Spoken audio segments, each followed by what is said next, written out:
Vamos lá, pessoal. Agora aqui, ó, mais um exercício, tá? Diz o seguinte: sobre uma mesa lisa repousam duas massas, 3M e 2M, ligadas por uma haste rígida de massa desprezível. Com a massa 3M se choca e a ela se gruda uma terceira massa pontual M, que se movia com velocidade V0 perpendicular à barra. A primeira pergunta: com que velocidade deve se mover um observador para o qual o movimento da barra depois da colisão é uma rotação pura? Significa rotação pura sem translação. E a segunda pergunta é: em que relação divide a barra o ponto ao redor do qual se efetua a rotação? Bem, gente, antes de mais nada, nós devemos observar o seguinte: antes da colisão, apenas a massa M, que eu vou chamar de Alice, tem uma velocidade diferente de zero, porque Bob, a massa de 3M, e Carlos, a massa de 2M, estão parados, suas velocidades são iguais a zero, ok? Portanto, o cálculo da velocidade desse sistema, ou seja, a velocidade do centro de massa deste sistema aqui, é um cálculo simples, ok?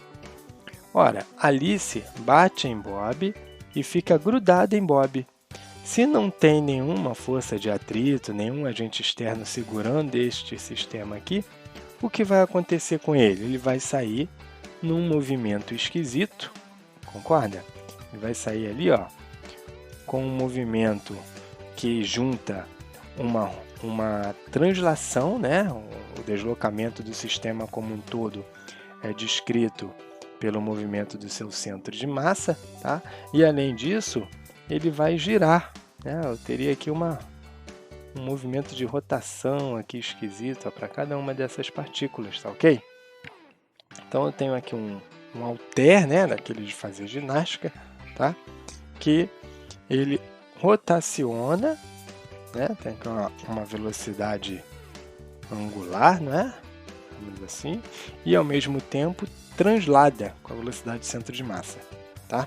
A nossa pergunta foi o seguinte: primeira pergunta: com que velocidade deve se mover um observador para o qual o movimento da barra depois da colisão é uma rotação pura? Ora, rotação pura significa que para esse tal observador não haverá velocidade do centro de massa, né? Este sistema todo aqui não translada. Tá? Ora, quem é esse observador privilegiado que não vê o movimento de translação do centro de massa? Ora, é simplesmente o observador cuja velocidade é igualzinha à velocidade do centro de massa, concorda? Para um observador que tem a velocidade igual à velocidade do centro de massa, o centro de massa está parado, tudo bem? Se você está andando em um ônibus a 80 km por hora e tem um carro andando ao lado do ônibus a 80 km por hora também, você olha para o lado e vê o carro parado nesse referencial, ok? Muito bem, aí vem um problema, aparece um problema de imediato. O problema é o seguinte: como obter a velocidade desse centro de massa, sendo que as velocidades de cada uma das partículas, a velocidade de Alice, velocidade de Bob e velocidade de Carlos, são complicadas desse jeito. Cada um deles tem uma rotação, tem uma translação, tem um movimento esquisito, né? Assim, né? Como a gente vai obter o valor dessa velocidade, então, do centro de massa?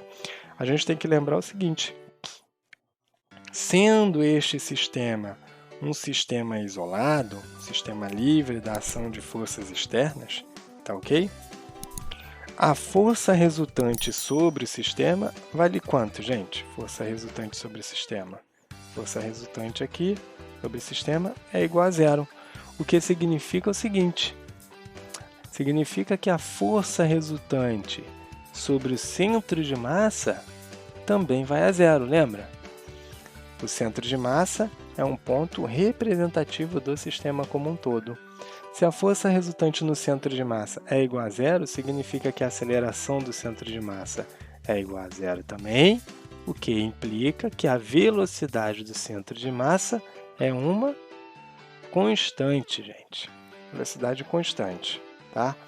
Sendo a velocidade constante, a velocidade do centro de massa tem o mesmo valor sempre, antes do evento de colisão e depois do evento de colisão. Se você medir as velocidades do centro de massa, antes e depois, você vai encontrar exatamente o mesmo valor, tá? Então, conhecida a velocidade em algum instante, esta velocidade será a mesma sempre, porque a resultante das forças externas é igual a zero, ok? Então, eu não preciso calcular a velocidade do centro de massa aqui, na configuração depois da colisão. Eu posso calcular a velocidade do centro de massa ali, ó, antes da colisão, que é uma maneira simples de calcular essa velocidade, já que eu tenho dois corpos dos 3 existentes, 2 estão ali paradões, certo? Como a gente calcula a velocidade do centro de massa? É a massa de cada uma das partículas, a massa de Alice, vezes velocidade de Alice, que eu vou chamar de V0. Ó, eu estou adotando um sistema de coordenadas assim, ó, positivo para a direita, tá legal? Mais a massa de Bob vezes a velocidade de Bob, só que Bob está parado, então isso tudo vai dar zero. Mais a massa de Carlos vezes a velocidade de Carlos. Carlos também está parado, portanto isso tudo aí também vai dar zero. Ok? Pego este valor e divido por quanto, gente? Divido pela massa total. Massa de Alice mais a massa de Bob mais a massa de Carlos. Isso vai dar M mais 3M, 4M, mais 2M, vai dar 6M. Ok? Então, gente, o que a gente pode fazer? Podemos concluir que a velocidade do centro de massa é igual a M vezes V0 dividido por 6M. Posso cortar o M em cima e embaixo, né? Como é que vai ficar? V do centro de massa. Isso é igual a V0 dividido por 6. Acabou. Só isso. Essa é a velocidade do centro de massa. Agora, seguinte. Vamos para a segunda parte do problema. Tá? A segunda parte do problema diz o seguinte: ora, em que relação divide a barra o ponto ao redor do qual se efetua a rotação? Bem, para este observador privilegiado, né, que tem velocidade igual à velocidade do centro de massa, né, esse cara aqui, ó, para este observador, o sistema não está andando, não está transladando, ele apenas gira. E se ele gira, gente, é em torno de que ponto? Exatamente, só pode ser em torno do centro de massa que o sistema está girando. Tá? Então, essa rotação observada naquele referencial privilegiado é uma rotação que ocorre em torno deste ponto aqui, ó, em torno do centro de massa. Tá legal? E esse ponto divide o comprimento da barra em duas partes. Eu vou chamar essa parte menorzinha de A e a outra parte de B. A minha pergunta foi: qual é a relação entre A e B? É isso que eu quero responder. Ora, eu posso muito bem, ó, colocar aqui um sistema de coordenadas agora, ó. Vou botar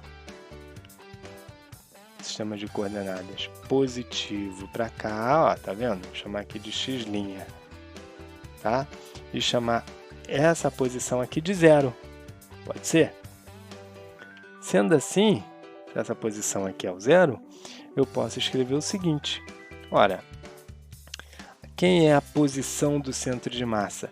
Eu forcei que essa posição do centro de massa, aqui, ó, vale a zero. Eu disse que aqui é o zero, né?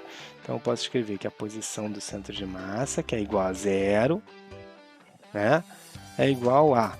Como a gente calcula a posição do centro de massa, gente? É a massa das partículas, né, multiplicado pela posição e divide pela soma das massas, né? Média ponderada das posições pelas massas Tá ok? Então eu tenho agora um novo sistema, cuja maneira de calcular a posição do centro de massa é o seguinte: massa de Carlos. Qual é a massa de Carlos? É 2m vezes posição de Carlos. Quem é a posição de Carlos nesse meu referencialzinho azul que eu coloquei aqui, ó, x'? Carlos está para trás, ó, no meu sistema de coordenadas. Eu botei positivo para frente, ele está aqui para trás. Para trás quanto? Para trás b unidades. Então a posição dele aqui é menos b, tá ok? Mais massa do outro sistema, né, da outra partícula. Esse daqui, ó, formou uma partícula zona de massa 4m. Ok? Então tem aqui massa 4m vezes a posição desse cara aqui. Qual é a posição da partícula de massa 4m? É igual a A. Ok? A. Isso tudo dividido, tá? Dividido por 2m mais 4m, 6m. Então, olha só, gente. M com M vai embora. 6 vezes 0, 0. O que vai sobrar em cima? Vai sobrar 2 vezes menos B, mais 4 vezes A, é igual a quanto, gente? Quanto que está isso aqui, ó? Quanto que está aqui, ó? É igual a 0, ok? Portanto, eu tenho que 4A é igual a 2B, ou se você preferir, A sobre B é igual a meio. Pronto. Aí, acabou o nosso problema, tá ok?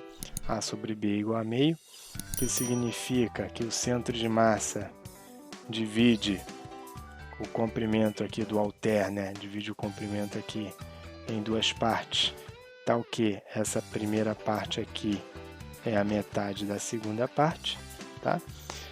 Como não, o enunciado não diz se você quer a menor parte sobre a maior parte ou o inverso, eu poderia também calcular B sobre A e concluir que isso é igual a 2, mas como aqui nas alternativas não tem nenhum número maior do que 1, como segunda parte da resposta, então a gente conclui que ele quer a razão do menor para o maior, tudo bem?